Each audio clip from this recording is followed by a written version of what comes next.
Industry is the mother of good luck. পরিশ্রম সৌভাগ্যের প্রসূতি। পবিত্র কোরআনে আল্লাহ রাব্বুল আলামিন ইরশাদ করেছেন, নিঃসন্দেহে আমি মানুষকে সৃষ্টি করেছি কষ্ট ক্লেশের মধ্যে।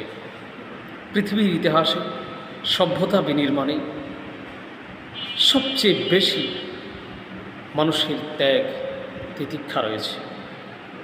সফলতার এক চূড়ান্ত পর্যায়ে পৌঁছার জন্য রয়েছে চূড়ান্ত চেষ্টা, সাধনা, বিনিদ্র রজনী, অনেক নিঘুম রাত,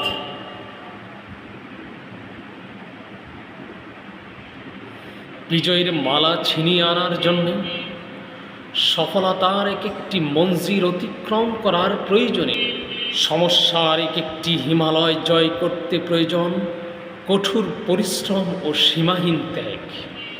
কি মেহনত, কি পরিশ্রম!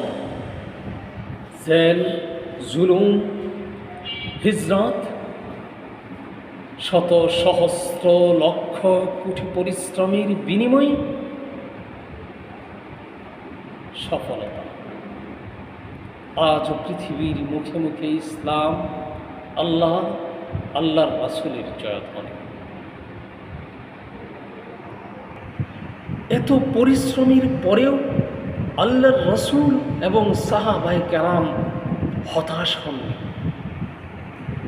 ভেঙে পড়েননি। সব সময় মহান আল্লাহ রাব্বুল আলামিনের উপর তারা ভরসা করেছেন।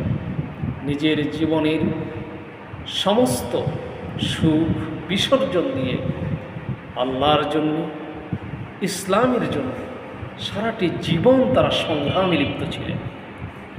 আর এই সংগ্রামী মানুষদের জন্য, তাদের এই সৎকর্মের জন্য আল্লাহ রাব্বুল আলামিন তাদেরকে জান্নাত দিয়ে বলবেন, ফানি'মা আজরুল আমিলিন। সৎকর্মশীল লোকদের শ্রমের বিনিময়ে জান্নাতের প্রতিদান কতই না উত্তম। সূরা জুমার।